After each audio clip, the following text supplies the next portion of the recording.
জোনাকি ঠিকই বলেছে, খিচুড়িটা তেতো।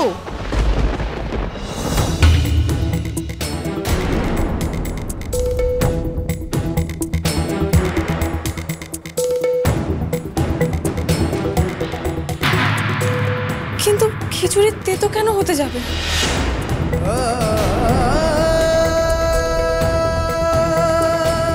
বড় মামি দেখো ভালো করে, কিরকম একটা গন্ধ না?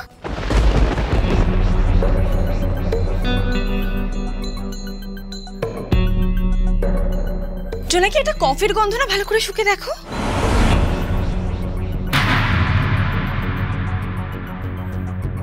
হ্যাঁ কফির গন্ধ তো।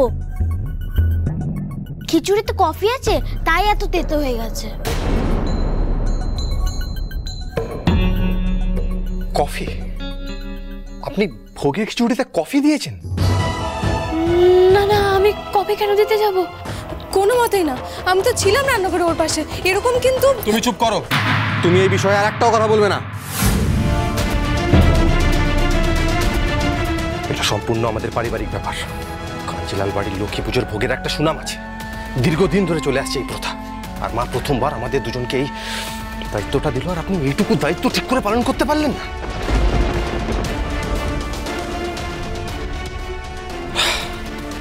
ভুল আমারই ছিল, আমার নিজেই ভোগটা রান্না করা উচিত ছিল।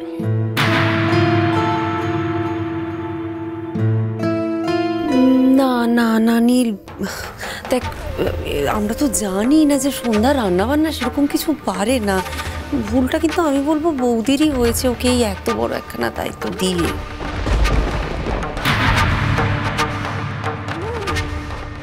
আমি তো আগেই বলেছিলাম ভোগ আমি রান্না করি, আপনারাই তো জোর করে ওকে দায়িত্ব দিলেন। কি বলবো, বুঝুন এবার।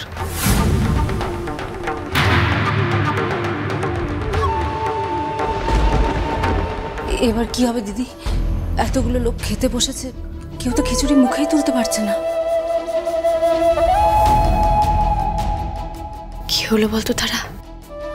হ্যাঁ আমি মানছি যে আমি ভোগ রান্নার সময় একটু অন্যমনস্ক ছিলাম। ফুলবাবু আর ওনারে ইংলিশ শিখে নিয়ে ভাবছিলাম, কিন্তু আমি ভুল করে যে জিনিসগুলো দিচ্ছিলাম ওগুলো তো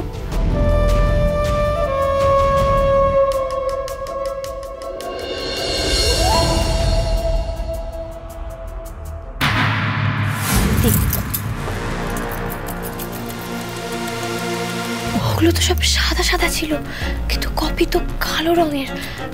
তাহলে কি আমি ভুল করে জিরে গুঁড়োর বদলে কফি গুঁড়ো দিয়ে দিলাম? হয়তো ও তো নিজের মুখেই স্বীকার করলো যে ভুল করে জিরে গুঁড়োর বদলে কফির গুঁড়ো মিশিয়ে দিয়েছে ভোগের খিচুড়িতে। ও এক্ষুনি বললে তো।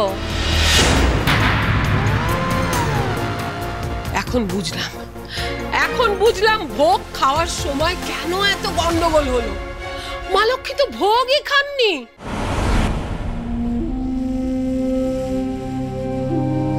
এ বাড়িতে অলক্ষ্মীর পা পড়েছে, মা লক্ষ্মী বিদায় নিয়েছেন। সবকিছু ছাড়খাড় হয়ে যাবে রে ঈশ্বর, কাঞ্জিলাল বাড়ির সবকিছু ছাড়খাড় হয়ে যাবে।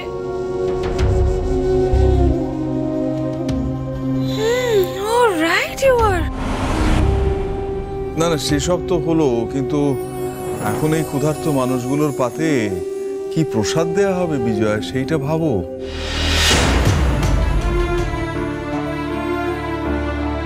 মাঠান, প্রতিবার পুজোর দায়িত্ব তো আপনি নিয়ে থাকেন, এবার নীলবাবুর বউ নিয়েছেন। বাচ্চা মেয়ে ভুল কিছু করে ফেলেছে হয়তো, আমরা কিছু মনে করিনি, আমরা এই ভোগই খেয়ে নেব।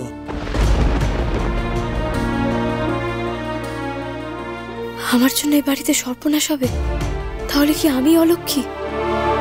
এই ঘটনার জন্য আমি ক্ষমা চেয়ে নিচ্ছি আপনাদের সকলের কাছ থেকে। আপনাদেরকে কষ্ট করে এই খিচুড়ি খেতে হবে না, আমি অন্য ব্যবস্থা করছি।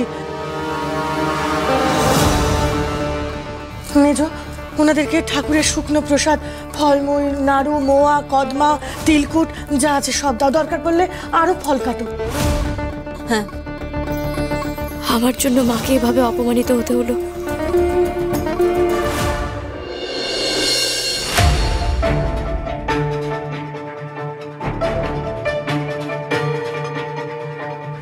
তুমি এটা কি করলে বলো তো?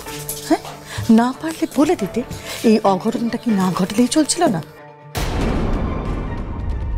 পারবো না এই কথাটা তো উনি বলতেই জানেন না মা, উনি সব পারেন, সব থেকে মন সবসময় ছুটছেন। আরে ভোগ রান্নার মতো কাজ যদি মন দিয়ে না করে তাহলে ঠিক করে হয়? মাঠান, আমি বলছি। তুমি চুপ করো। আমি আর মেজো তো যাচ্ছিলাম আমি বৌমাকে সাহায্য করতে ভোগ রান্নার জন্য। তুমি তো যেতে বললে আর তুমি শিখিয়ে দেবে, তুমি পারবে ওকে সাহায্য করতে। তুমি তো সারাক্ষণই রান্না করে বৌমার সঙ্গে ছিলে, কি করছিলে তখন? বড় মুখ করে বললে বৌমা নাকি ভক্তি ভরে ভোগ রান্না করেছে, কোনো খারাপ কিছু হবে না। তুমি জানো ভোগ রান্না কত বড় দায়িত্বের কাজ? ভোগ রান্না করতে হয় একনিষ্ঠ মনে, একাগ্র চিত্তে। সেখানে তুমি রান্নাঘরে আগুন আগুন করে নাটক করলে, বৌমার তো ভুল হয়ে যাওয়া স্বাভাবিক। তোমাকে ভরসা করেছিলাম, তারা ভুল করেছিলাম। ওর কোনো দোষ নেই মা, সব দোষ আমার, যা ভুল করার আমি করেছি। এ তো জানা কথা, ভুল যে হবে, মানে রান্না করতে না জানলে তো রান্নায় ভুল হবেই।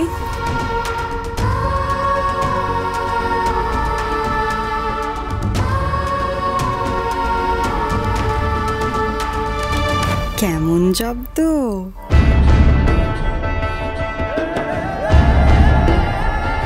আর এই যে আঁকা, সব সময় তো সন্ধ্যা সন্ধ্যা করছো, এবার হলো তো? দেখলে তো সকলের সামনে কিভাবে নাম ডোবালো তোমার বউ। ছি ছি।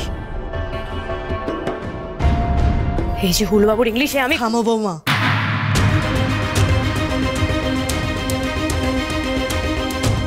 আমাকে আপনি ক্ষমা করে দিন মা, আমাকে আপনি ক্ষমা করে দিন, আমার ভুল হয়ে গেছে।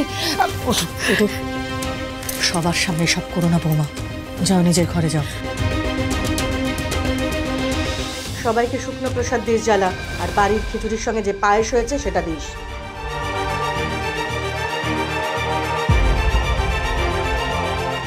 বৌমা তুমি ঘরে যাও বললাম না? যাও।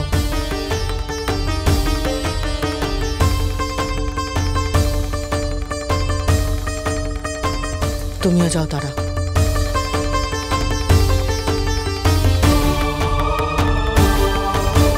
ও গড, এত দিনে নিতে পারলাম আমার রিভেঞ্জ। আমার জন্য লক্ষ্মী পুজোতে এরকম একটা অঘটন ঘটে গেল।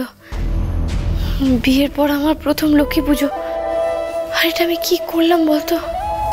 ছি ছি ছি ছি ছি ছি, লজ্জায় আমি এখন আর কাউকে মুখ দেখাতে পারবো না রে। সত্যি তো, মা আমাকে কতবার করে বলে দিয়েছিলেন এ বাড়ির পুজো সুনামের কথা, তো ভোগটা আমি নষ্ট করে ফেললাম। আমিও তো মাঠানকে বড় মুখ করে কথা দিয়েছিলাম রে, তোকে সব রান্না শেখাবো। আমিও তো হেরে গেলাম। মাঠান আমার উপরে খুব রেগে গেছেন রে মেজদি। কিন্তু আমি না একটা কথা বুঝতে পারছি না, তুই কফির গুঁড়োটা কখন দিলি বলতো? নুনের বদলে চিনি আর চিনির বদলে নুন দেওয়ার সময় তো আমি লক্ষ্য করলাম, কিন্তু তুই কফির গুঁড়ো দিলি আর আমি লক্ষ্য করলাম না। কি রে মেজদি, কি ভাবছিস তুই? মানলাম আমি অন্যমনস্ক ছিলাম, আমি এটার বদলে ওটা, ওটার বদলে সেটা করে দিচ্ছিলাম। হয়তো আমি সত্যি সত্যি বেখেয়ালে জিরে গুঁড়োর বদলে কফি গুঁড়ো দিয়ে দিয়েছি, কিন্তু তারা, তুই তো নজর রেখেছিলি, তুই একবার লক্ষ্য করলি না? এটাই তো প্রশ্ন রে।